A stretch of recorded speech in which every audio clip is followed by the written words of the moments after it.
बिस्मिल्लाहिर्रहमानिर्रहीम।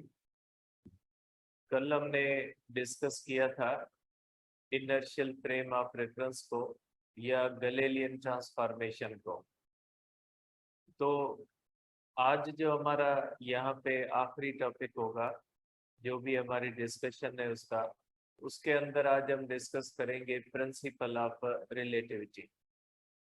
देखिए, ये जो 2-3 दिन हमने जितने भी टॉपिक्स डिस्कस किए हैं उसमें हमने एक बात डिस्कस की है कि जब कोई भी बॉडी मूव करती है तो उसका डिस्प्लेसमेंट या जो वेलोसिटी होती है वो डिपेंड करती है फ्रेम ऑफ रेफरेंस पे। एक ही ऑब्जेक्ट का डिस्प्लेसमेंट या उसकी वेलोसिटी डिफरेंट नज़र आती है दो ऑब्जर्वर को, अगर उनके फ्रेम्स ऑफ रेफरेंस डिफरेंट हैं, जिसकी हमने कई बार डिस्कशन की है कि एक फ्रेम जो होता है वो ट्रेन वाला हम कंसीडर कर रहे हैं और एक फ्रेम जो है वो अर्थ रेस्ट वाला कंसीडर कर रहे हैं। तो इन सब चीज़ों के एक दो या अब 2-3 कह लें कि जो है वो बहुत ही इम्पोर्टेंट चीज़ें हैं कि डिस्प्लेसमेंट रिलेटिव है, वेलोसिटी रिलेटिव है, फिजिक्स के लॉज चेंज नहीं होते डिफरेंट इनर्शियल फ्रेम्स में, उनके अंदर उनकी रिजल्ट्स मुख्तलिफ हो सकती हैं लेकिन फिजिक्स के लॉज चेंज नहीं होते। उसके बाद गैलीलियन ट्रांसफॉर्मेशन में हमने देखा कि जो वेलोसिटी है या जो डिस्प्लेसमेंट है उसके लिए हम कौन सी इक्वेशंस इस्तेमाल करते हैं, उन चीज़ों के बारे में भी हमने देखा। और उसके बाद हमने ये डिस्कस किया कि inertial frames of reference universe के अंदर एग्जिस्ट नहीं करते, लेकिन अर्थ को हम इनर्शियल फ्रेम ऑफ रेफरेंस कहते हैं, इसलिए कि अर्थ के ऊपर जो नॉन इनर्शियल इफेक्ट्स हैं वो बहुत ही कम है। तो इस पूरी डिस्कशन का मतलब एक ही है कि जो हमारे पास जो दो स्टेट्स हैं, एक स्टेट ऑफ रेस्ट होती है और एक स्टेट ऑफ मोशन होती है। तो आप कह सकते हैं कि अगर कोई भी बॉडी रेस्ट में है या कोई भी बॉडी मूव कर रही है तो उसका डिसीशन हम फ्रेम ऑफ रेफरेंस की बुनियाद पे करते हैं। जैसे मेरे सामने चेयर्स पड़ी है तो मेरे लिए ये रेस्ट में है क्योंकि मैं भी अर्थ पे हूँ और ये चेयर्स भी अर्थ पे हैं, और ये चेयर्स मेरे हिसाब से अपनी पोजीशन तब्दील नहीं कर रही तो रेस्ट में। लेकिन अगर यहीं पे कोई, जैसे गाड़ी में जब हम गुजरते हैं किसी रास्ते से तो हमें ऐसा महसूस होता है कि रास्ते के ऊपर जो मुख्तलिफ चीज़ें हैं, दरख्त हैं या मुख्तलिफ चीज़ें हैं, वो मूव करती हुई हमें महसूस होती है। तो दरख्त वगैरह ज़मीन के ऊपर रेस्ट में होते हैं, लेकिन हम गाड़ी में जा रहे होते हैं तो हमें ऐसा महसूस होता है कि वो मूव कर रहे हैं। तो ये सब चीज़ें हमें बताती है कि कोई भी चीज़ रेस्ट में है या कोई भी चीज़ मोशन में है, उसका डिसीशन जो किया जाएगा वो इस बुनियाद पे किया जाएगा कि उसको किस फ्रेम ऑफ रेफरेंस की बुनियाद पे आप एक्सप्लेन कर रहे हो। तो ये प्रिंसिपल ऑफ रिलेटिविटी उस सारी डिस्कशन को कंक्लूड करता है जो डिस्कशन हम लास्ट 2-3 दिनों से कर रहे हैं बेटा। ठीक है, तो आप कहोगे बेटा कि ये हमारे पास है principle of relativity.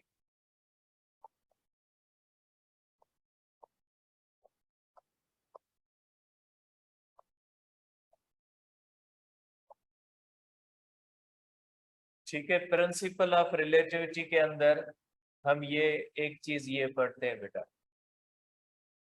Motion of object appears different in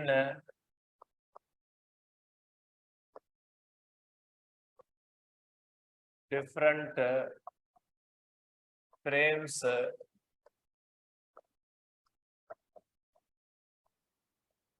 of reference बेटा। ये जो मोशन ऑफ ऑब्जेक्ट होती है ये डिफरेंट नजर आती है डिफरेंट फ्रेम्स ऑफ रेफरेंस में। कैसे होती है बेटा? देखिए, ये चीज आपके बुक के अंदर कही गई है बेटा, तो ये चीज आप देख लें कि सपोज करें हमारे पास एक वही जो है वो ट्रेन वाला ही हम कर लेते हैं बेटा, वही ट्रेन वाला एग्जांपल करते हैं कि सपोज करें कि ये ट्रेन है और इसके अंदर ये ट्रेन इस तरह से मूव कर रही है, ये वेलोसिटी अंदर ट्रेन है बेटा, यूनिफॉर्म वेलोसिटी, क्योंकि हम जो फ्रेम्स ले रहे हैं बेटा वो इनर्शियल ले रहे हैं। अब इसके अंदर आप एक कह लें कि ऑब्जर्वर ए है और एक ऑब्जर्वर बी है बेटा, ठीक है, या उसी तरह से ले लेते हैं जिस तरह से हमने उसमें लिया था कि इसको आप कह लें कि ये ऑब्जर्वर बी है और ये ऑब्जर्वर ए है बेटा। अब अगर ये इस तरह से हम कोई भी यहाँ पे बाल थ्रो करेंगे तो ये बाल इस तरह से ऊपर जाएगा और ये बाल वापस इस तरह से आएगा, ये बाल इस तरह से ऊपर जाएगा और ऊपर जाने के बाद ये वापस आएगा। तो बी के हिसाब से ये स्ट्रेट ऊपर जाएगा और स्ट्रेट नीचे आएगा, ये इस तरह से बेटा ऊपर जाएगा और ऊपर जाने के बाद ये स्ट्रेट नीचे आएगा बेटा, ठीक है। अगर इस तरह से हम कोई ट्रेन मूव कर रही है, उसके अंदर अगर कोई भी इस तरह से बाल ऊपर थ्रो करे इस तरह से, ट्रेन के अंदर हमें ऐसा महसूस होगा कि वो स्ट्रेट ऊपर गया, स्ट्रेट नीचे आ गया। लेकिन अगर कोई जमीन पे बंधा होगा, उसको ऐसा महसूस होगा कि ये बाल जो है इसने कर्व्ड जो है वो मूव किए, या इसकी मोशन जो है वो लाइक अ पैराबोला है, क्योंकि ये ट्रेन मूव कर रही है तो इसको ऐसा महसूस होगा कि ये ट्रेन जो है वो मूव कर रही है, ठीक है। अगर ट्रेन मूव कर रही है तो ये बाल यहाँ से आया और यहाँ पे ये इस तरह से कैच हुआ, ठीक है। तो देखें ये एक ही मोशन है बाल की, एक बंदे बी को ये स्ट्रेट नजर आ रही है और बंदे ए को ये कर्व नजर आ रही है, इसलिए कि ये बाल ट्रेन में थ्रो किया गया था और जो ट्रेन के अंदर मौजूद बंदा बी है उसको ये स्ट्रेट नजर आया, लेकिन जो ट्रेन से आउट है, जो अर्थ के ऊपर है, उसको यही मोशन कर्व्ड नजर आएगी, ठीक है। तो ये पॉइंट हमें बताती है कि किसी भी मोशन को आप लीनियर या उसको कर्व्ड मोशन भी इस बुनियाद पे कहेंगे कि उसको किस फ्रेम ऑफ रेफरेंस के अंदर देखा जा रहा है। तो इन सब डिस्कशन का मकसद सिर्फ एक ही है कि आपके माइंड में ये चीज आ जाए कि ये जो हम किसी चीज को एब्सोल्यूट मानते हैं ना, कोई चीज एब्सोल्यूट नहीं होती। एब्सोल्यूट का मतलब होता है कि वो हर तरह से हर फ्रेम ऑफ रेफरेंस में हमें एक जैसी नजर आए, तो ऐसी कोई चीज नहीं है। फिजिक्स के ये जो मॉडर्न फिजिक्स के ये जो रूल्स कहते हैं या रिलेटिविटी के जो रूल्स कहते हैं कि मुख्तलिफ चीजें आपको मुख्तलिफ नजर आती है, एक ही चीज आपको मुख्तलिफ नजर आती है डिफरेंट फ्रेम्स ऑफ रेफरेंस पे। तो आप ये कह सकते हैं कि अगर किसी भी मोशन का हमें टाइप भी जानना हो कि ये स्ट्रेट है या ये कर्व्ड है, उसका डिसीजन भी फ्रेम ऑफ रेफरेंस में किया जाएगा। तो आप इसको इस तरह से कहेंगे कि ऑल मोशन एंड रेस्ट, ठीक है, इज रिलेटिव, ठीक है। कि आप कह सकते हैं कि जो कोई भी मोशन है या रेस्ट है वो रिलेटिव है। एक ही बंदे को कोई चीज रेस्ट में नजर आ सकती है तो दूसरे बंदे को वही मूव करती हुई नजर आएगी, इसको हम कहते हैं प्रिंसिपल ऑफ रिलेटिविटी। ये आपके बुक में दिया हुआ है, इसको वहीं से देख लेते हैं कि प्रिंसिपल ऑफ रिलेटिविटी की मुख्तलिफ पॉइंट्स कौन सी होती है।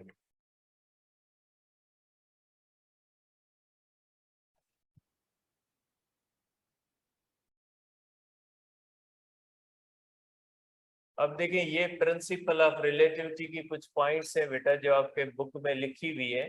ये जो मैंने आपको ये जो एग्जांपल दिया है इसकी बुनियाद पे ये पॉइंट्स हैं कि देखिए ये ट्रेन है, ट्रेन के अंदर मूव कर रही है, ट्रेन मूव कर रही है, तो ये बाल अगर ऊपर थ्रो करेंगे तो ट्रेन वाले को स्ट्रेट ऊपर जाता हुआ और नीचे आता हुआ महसूस होगा, जबकि बंदे बाहर जो बैठा है उसको ये कर्व नजर आएगा। अब इसमें किसकी बात सही है बेटा? हम ए की बात सही माने या बी की सही माने? तो दोनों की बात को सही माना जाएगा, इसलिए कि जो ए ने इस बाल को ऑब्जर्व किया है, ये जमीन पे बैठ के ऑब्जर्व किया है, और बी ने ट्रेन में बैठ के इसको ऑब्जर्व किया है। तो दोनों की ऑब्जर्वेशन जो है वो सिमिलर है। दोनों की ऑब्जर्वेशन को आप कह सकते हैं कि दोनों की ऑब्जर्वेशन अपने अपने फ्रेम में सही है। आप ये नहीं कह सकते कि ए की बात गलत है या बी की बात गलत है। किसी भी बात को आप गलत नहीं कह सकते, क्योंकि बी ने जो फ्रेम ऑफ रेफरेंस इस्तेमाल किया है वो मूविंग है, और जो ए ने फ्रेम ऑफ रेफरेंस इस्तेमाल किया है वो अर्थ है। ठीक है, तो ये बात ध्यान में रखिएगा कि आप किसी भी फ्रेम ऑफ रेफरेंस को सही या गलत नहीं कह सकते। कि आप ये कहें कि मैंने जो देखा है वो सही है, बाकी जो बी ने देखा है वो गलत है, या बी कहे कि जो मैंने देखा है वो सही है, बाकी जो ए ने देखा वो गलत है, ऐसा नहीं हो सकता। जैसे कॉमन हमारे पास कॉन्सेप्ट होता है, आम लाइफ के अंदर ये कॉन्सेप्ट होता है कि जो मैं बात कर रहा हूँ, जो मेरी ऑब्जर्वेशन है वो सही है, बाकियों की सबकी गलत है। तो ऐसा नहीं है। ये आप इसको रिलेटिविटी को देख लें कि अगर आप देखते हैं ए का फ्रेम ऑफ रेफरेंस अर्थ है और बी का ट्रेन है, तो बी ये नहीं कह सकता कि ए की ऑब्जर्वेशन गलत है, या ए ये नहीं कह सकता बी की ऑब्जर्वेशन गलत। दोनों की ऑब्जर्वेशन सही है, लेकिन इसमें एक की ऑब्जर्वेशन सिंपल है, दूसरे की ऑब्जर्वेशन कॉम्प्लिकेटेड है। अगर बी को देखते हैं तो बी के हिसाब से ये स्ट्रेट ऊपर गया, स्ट्रेट नीचे है, मीन सिंपल ऑब्जर्वेशन है, और ए के हिसाब से ये पैराबोलिक है। आपको पता है लीनियर मोशन के मुकाबले में पैराबोलिक मोशन जो होती है वो थोड़ी कॉम्प्लिकेटेड होती है। इसलिए आप कहेंगे कि जो दोनों फ्रेम होते हैं, इसमें एक फ्रेम के अंदर ये मोशन सिंपल नजर आई है और दूसरे में ये मोशन थोड़ी कॉम्प्लिकेटेड नजर आई है। अब आप किसको प्रेफर करोगे? जब आपके पास इस तरह से दो कैलकुलेशंस होती है ना, तो आप किसी को सही या गलत नहीं कह सकते, लेकिन आप एक को दूसरे के ऊपर प्रेफर कर सकते हैं, आप प्रेफरेंस दे सकते हैं कि कौन सी चीज ज्यादा बेहतर है। तो इसमें ये आप देखें, ये बाल कहाँ पे थ्रो किया गया है? ट्रेन में। और ये बी भी कहाँ पे? ट्रेन में। मीन्स बाल का और बी का फ्रेम सेम है, जबकि ए का फ्रेम बाल के फ्रेम से अलग है। तो हमेशा उस फ्रेम ऑफ रेफरेंस को प्रिपेयर किया जाएगा जिसके अंदर वो इवेंट हो रहा है। ये इवेंट ट्रेन में हो रहा है और ये भी बी ट्रेन में। ये इवेंट ट्रेन में हो रहा है लेकिन ए ट्रेन में नहीं है, ए अर्थ पे। तो इन दोनों में अगर देखें आप, तो किसकी बेहतर ऑब्जर्वेशन होगी? तो बी की ऑब्जर्वेशन को बेहतर माना जाएगा, बाकी ए की ऑब्जर्वेशन को गलत नहीं माना जाएगा। लेकिन ए के मुकाबले में बी की ऑब्जर्वेशन को प्रेफरेंस दी जाएगी, क्योंकि हमें हमारे पास ऐसा कोई मैकेनिज्म नहीं है कि हम ये कह सकें कि ए की बात गलत है या बी की बात गलत है। हमारे पास ऐसा कोई मैकेनिज्म नहीं है।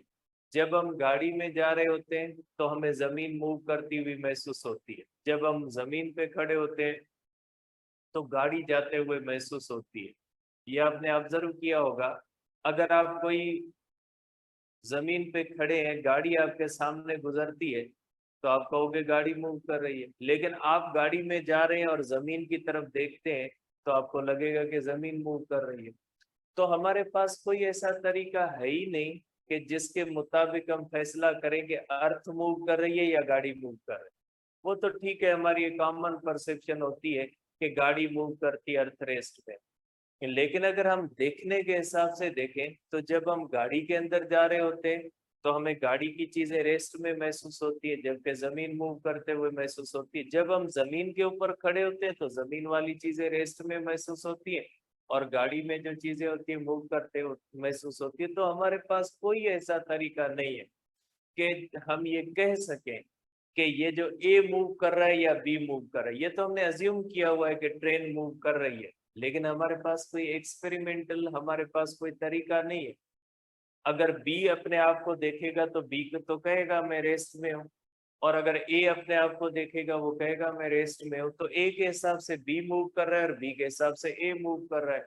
तो हमारे पास कोई ऐसा तरीका नहीं है कि हम ये तय कर सके कि यहाँ पे ए मूव कर रहा है या बी। वो तो हम अज्यूम कर रहे हैं कि ट्रेन मूव कर रही है, लेकिन अगर हमारे पास कोई ऐसी प्रूफ ना हो, जब हम किसी ऐसे फ्रेम ऑफ रेफरेंस में हो जिसका हमें पता न लगे, जैसे लिफ्ट होती है जो बिल्डिंग्स में लगी होती है, जब वो मूव करती है आपको पता नहीं लगता, क्योंकि आप सराउंडिंग नहीं देखते।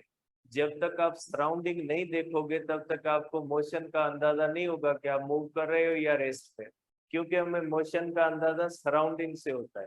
लिफ्ट के अंदर जब आप चढ़ते हो, लिफ्ट का डोर बंद होता है फिर खुलता है, बीच में आपको कुछ भी महसूस नहीं होता कि लिफ्ट ऊपर जा रही है नीचे जा रही है।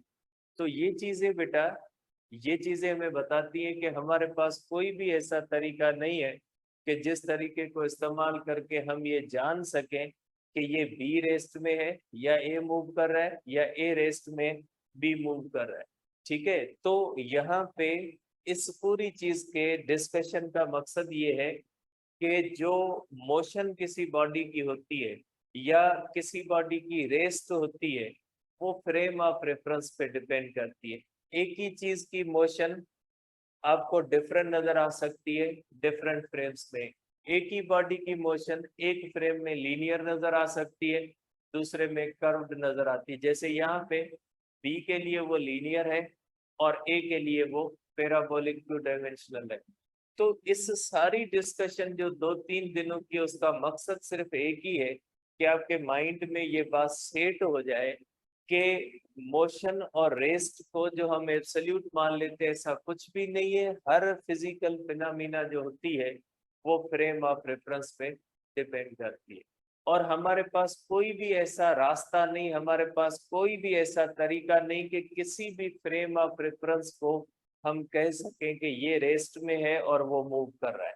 अगर हम अर्थ और ट्रेन का, जैसे मैंने आपको एग्जांपल दिया, तो ट्रेन वाले को लगेगा अर्थ मूव कर रही है और अर्थ वाले को लगेगा ट्रेन मूव कर रही है। इसलिए हम एक्सपेरिमेंटली ये बात प्रूव ही नहीं कर सकते कि कौन सी बॉडी रेस्ट में है और कौन सी बॉडी मोशन में है। इसलिए आप किसी भी ऑब्जर्वर की ऑब्जर्वेशन को गलत नहीं कह सकते, किसी भी ऑब्जर्वेशन को आप एब्सोल्यूट नहीं कह सकते। वो एब्सोल्यूट इसलिए नहीं कह सकते क्योंकि ऑब्जर्वेशन फ्रेम ऑफ रेफरेंस पे डिपेंड करता है। एक ऑब्जर्वर का ऑब्जर्वेशन दूसरे के लिए गलत हो सकता है। तो इसलिए आप कह सकते हैं कि ये प्रिंसिपल ऑफ रिलेटिविटी है, जो आपको बताता है कि हर चीज फ्रेम ऑफ रेफरेंस पे डिपेंड करती है।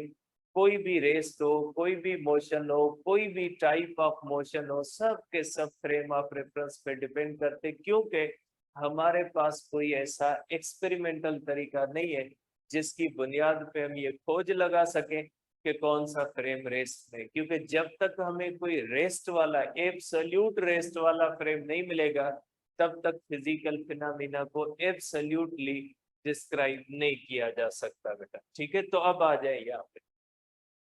तो ये क्या कहता है बेटा, as there is no way to find which frame is at rest, कि ये हमारे पास कोई तरीका नहीं होता कि कौन सा फ्रेम रेस्ट में।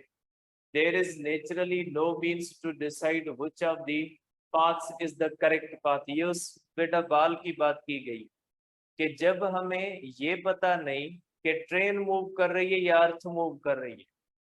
ठीक है, अब आप कहोगे सर आपने तो कहा ट्रेन, वो मैंने कहा है, वो मैं कह रहा हूं, मेरे कहने से थोड़ी होता है। एक्सपेरिमेंटली आपको कहा जाए कि ट्रेन मूव कर रही है, एक्सपेरिमेंटली प्रूव करो। एक्सपेरिमेंटली आप प्रूव नहीं कर सकते, ये तो ठीक है, हम कहते हैं बोलते हैं, ठीक है, वो अलग चीज है।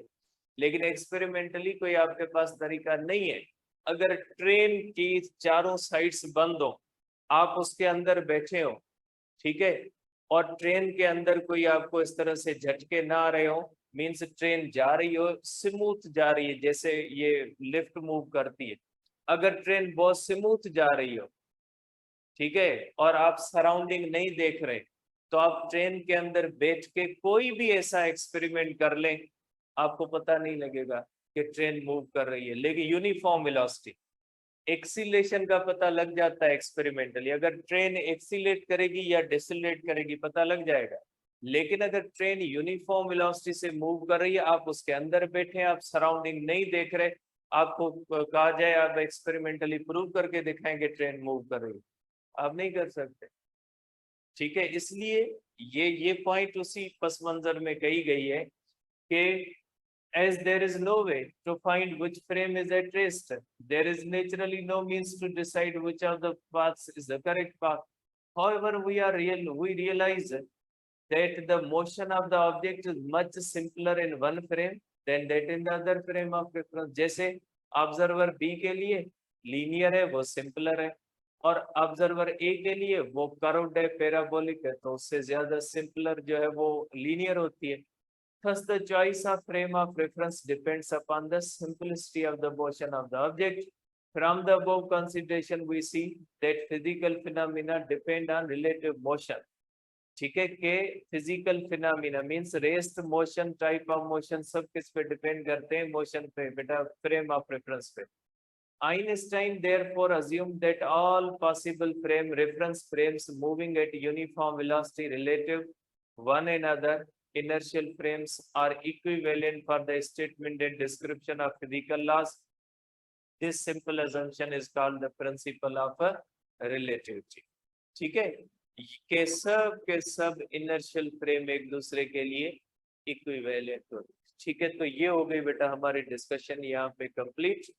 कि आप कह सकते हैं, जो फिर मैं कंक्लूजन एक बार बताऊं, आप बार बार मैं बता रहा हूँ, जाहिर सी बात है बोर होते होगे, लेकिन इसका कंक्लूजन यही है कि डिस्प्लेसमेंट डिफरेंट नजर आएगा डिफरेंट फ्रेम्स ऑफ रेफरेंस में, वेलोसिटी डिफरेंट नजर आएगी डिफरेंट फ्रेम ऑफ रेफरेंस में, फिजिक्स के लॉज सेम रहेंगे इनर्शियल फ्रेम ऑफ रेफरेंस में, उनकी रिजल्ट डिफरेंट हो सकती है different inertial frame of reference में, लेकिन लॉज तब्दील नहीं होंगे different inertial frame of reference में।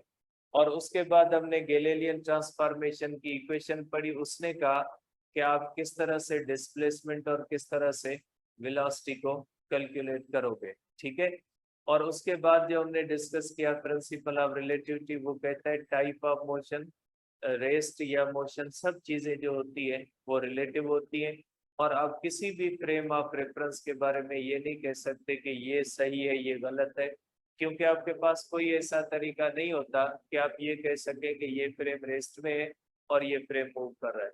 लेकिन आप ये बात जरूर रियलाइज करोगे कि एक फ्रेम के अंदर किसी बॉडी की मोशन आपको सिंपल नजर आएगी और दूसरे फ्रेम के अंदर वही मोशन आपको थोड़ी कॉम्प्लिकेटेड नजर आएगी। तो आपको प्रिपेयर उस फ्रेम ऑफ रेफरेंस को करना है जिस फ्रेम ऑफ रेफरेंस में वो चीज सिंपल नजर आ रही है।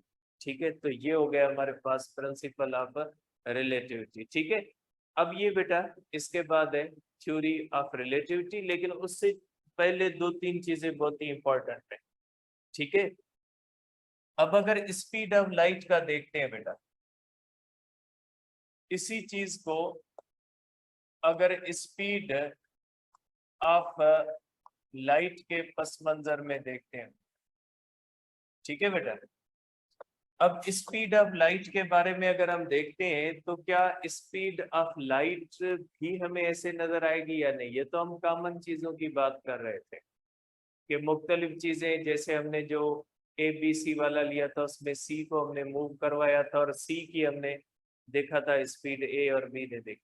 अब अगर हम इसी चीज को स्पीड ऑफ लाइट के लिए इस्तेमाल करें तो क्या स्पीड ऑफ लाइट भी हमें डिफरेंट नजर आएगी डिफरेंट फ्रेम्स ऑफ रेफरेंस में? बहुत ही इंपॉर्टेंट चीज है, थोड़ा बेटा फोकस्ड रहिएगा। तो अगर हम गैलीलियन ट्रांसफॉर्मेशन को देखते हैं तो गैलीलियन ट्रांसफॉर्मेशन क्या कहती है? गैलीलियन ट्रांसफॉर्मेशन कहती है स्पीड ऑफ लाइट को भी डिफरेंट नजर आना चाहिए डिफरेंट फ्रेम्स ऑफ रेफरेंस में, क्योंकि गैलीलियन ट्रांसफॉर्मेशन के मुताबिक जो हमने ऑब्जेक्ट सी, बॉडी सी ली थी, उसकी स्पीड जो नजर आ रही थी वो स्पीड ऑफ द ट्रेन और प्लस उसकी अपनी स्पीड, जैसे 60 + 10 हमने 70 किया था। तो गैलीलियन ट्रांसफॉर्मेशन कहती है स्पीड ऑफ लाइट को डिफरेंट नजर आना चाहिए डिफरेंट फ्रेम्स ऑफ रेफरेंस में। ठीक है, तो हम कहते हैं बेटा कि अकॉर्डिंग टू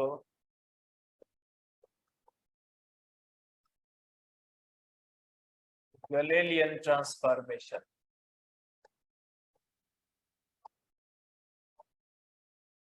गैलीलियन ट्रांसफॉर्मेशन के मुताबिक दो चीजें होनी चाहिए, speed of light should appear different in different frames of reference। Number 2, पहली बात बेटा कि speed of any object can be greater than speed of light। ये कैसे हो सकता है बेटा? देखें, सपोज करें अगर ट्रेन है, ट्रेन के ऊपर एक बी है और दूसरा सी है। ये जो सी है बेटा, इसकी वेलोसिटी है half of the speed of light, और ट्रेन की स्पीड है 3/4 ऑफ स्पीड ऑफ लाइट। अगर ए के हिसाब से देखें तो स्पीड, हमने इक्वेशन पढ़ी है बेटा, speed of C with respect to E, ये हो जाएगा velocity of the train plus velocity of the C. 3/4 of the C plus हो जाएगा हाफ ऑफ सी, ये हो जाएगा 4, ये होगा 3 + 2, ठीक है। C is equal to 5/4 of C बेटा। मीन्स तो ये जो होगी ये greater than speed of light हो जाए। तो गैलीलियन ट्रांसफॉर्मेशन कहती है अगर ट्रेन मूव कर रही है 3/4 ऑफ द सी से और उस पर ये बंदा मूव कर रहा है हाफ ऑफ द सी से, तो एक को उसकी स्पीड कितनी नजर आएगी? Greater than speed of light नजर आएगी, ठीक है। तो गैलीलियन ट्रांसफॉर्मेशन कहती है कि किसी भी चीज की स्पीड स्पीड ऑफ लाइट से ज्यादा हो सकती है। और दूसरी बात ये भी कहती है कि स्पीड ऑफ लाइट को डिफरेंट नजर आना चाहिए डिफरेंट फ्रेम्स ऑफ रेफरेंस में। जैसे सी की स्पीड डिफरेंट नजर आती है ए को और डिफरेंट नजर आती है बी को। पहली बात ये बेटा। दूसरी बात क्या है बेटा? According to the Newton's laws बेटा, according to Newton's laws of motion,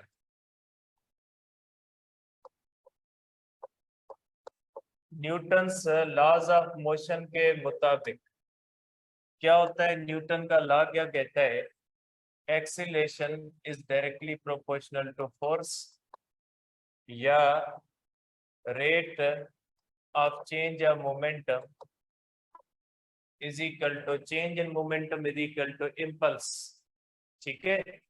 अब अगर वेरी स्मॉल फोर्स लगाएं, स्मॉल लगाएं और फॉर लॉन्ग टाइम बेटा, अगर थोड़ी भी फोर्स बहुत लंबे अरसे तक लगाए तो चेंज इन मोमेंटम बहुत ज्यादा हो जाती है। अगर कोई ऑब्जेक्ट है उसके ऊपर थोड़ी भी फोर्स लगाओ, बहुत ज्यादा टाइम तक लगाओ, तो उसका चेंज इन मोमेंटम ज्यादा होगा। और चेंज इन मोमेंटम का मकसद है चेंज इन वेलोसिटी, और चेंज इन वेलोसिटी का मकसद है एक्सीलरेशन, क्योंकि ये फार्मूला उसी से आता है। तो न्यूटन का लॉ भी क्या कहता है? अगर किसी भी बॉडी के ऊपर थोड़ी सी फोर्स भी लंबे अरसे तक लगाओगे तो वो एक्सीलरेट करती करती स्पीड ऑफ लाइट से गुजर जाएगी, ठीक है। तो आप कहेंगे कि speed of any object can be greater than the speed of light if small force for long time or large force for small time। एक बढ़ेगा दूसरा कम होगा। Small time is exerted. अगर बड़ी फोर्स थोड़े टाइम के लिए लगाए या थोड़ी फोर्स लंबे टाइम तक लगाए तो उसकी स्पीड ऑफ लाइट से बढ़ जाएगी। ठीक है, अब आ जाते हैं, ठीक है, अब आ जाते हैं बेटा according to Maxwell's electromagnetic EM wave equations, electromagnetic wave equations Maxwell की जो है उसके मुताबिक speed of light is constant, क्योंकि उसके मुताबिक स्पीड ऑफ लाइट होती है 1/√μ0 एप्सिलॉन नॉट। मैक्सवेल की इक्वेशंस कहती है कि स्पीड ऑफ लाइट कांस्टेंट है। ठीक है, speed of light universal constant, वो तो आइंस्टाइन ने कहा था, लेकिन मैक्सवेल ने कहा था स्पीड ऑफ लाइट कांस्टेंट है। ठीक है, मीन्स वो डिफरेंट नजर नहीं आएगी। ठीक है, ये मैक्सवेल की बात है। और माइकलसन मोरले क्या कहता है? According to Michelson Morley experiment, speed of light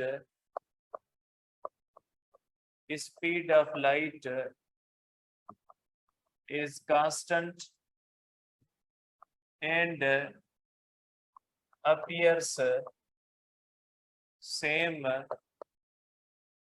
in different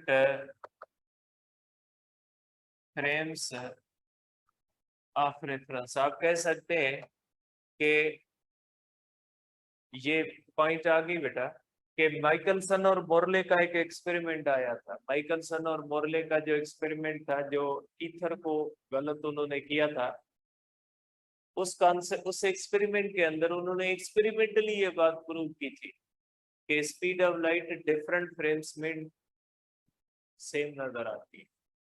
speed of light different नजर नहीं आती। जैसे आम चीजें डिफरेंट नजर आती है ना, तो स्पीड ऑफ लाइट जो होती है वो डिफरेंट नजर नहीं आती। स्पीड ऑफ लाइट जो होती है वो सेम नजर आती है। तो यहाँ पे देखें, न्यूटन के लॉ कहते हैं कि स्पीड बढ़ सकती है। किसी भी चीज के ऊपर थोड़ी सी फोर्स लंबे अरसे के लिए लगाए, उसकी स्पीड बढ़ जाएगी।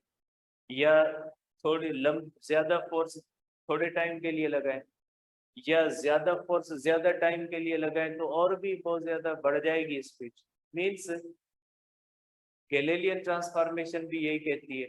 गैलीलियन ट्रांसफॉर्मेशन और न्यूटन के लॉस दोनों यही कहते हैं कि किसी भी चीज की स्पीड ऑफ लाइट से बढ़ जाएगी, और स्पीड ऑफ लाइट भी कोई कांस्टेंट हो जरूरी नहीं है। लेकिन माइकलसन मोरले के एक्सपेरिमेंट ने प्रूव कर दिया कि स्पीड ऑफ लाइट डिफरेंट नजर नहीं आती डिफरेंट फ्रेम्स ऑफ रेफरेंस। और मैक्सवेल की इक्वेशन ने मैथमेटिकली भी इसको प्रूव किया था कि स्पीड ऑफ लाइट जो होती है वो कांस्टेंट। ठीक है, इंशाल्लाह कल डिस्कस करेंगे, कल या मंडे को डिस्कस करेंगे आइंस्टाइन ने किस तरह से इन चीजों को जस्टिफाई करके स्पेशल थ्योरी ऑफ रिलेटिविटी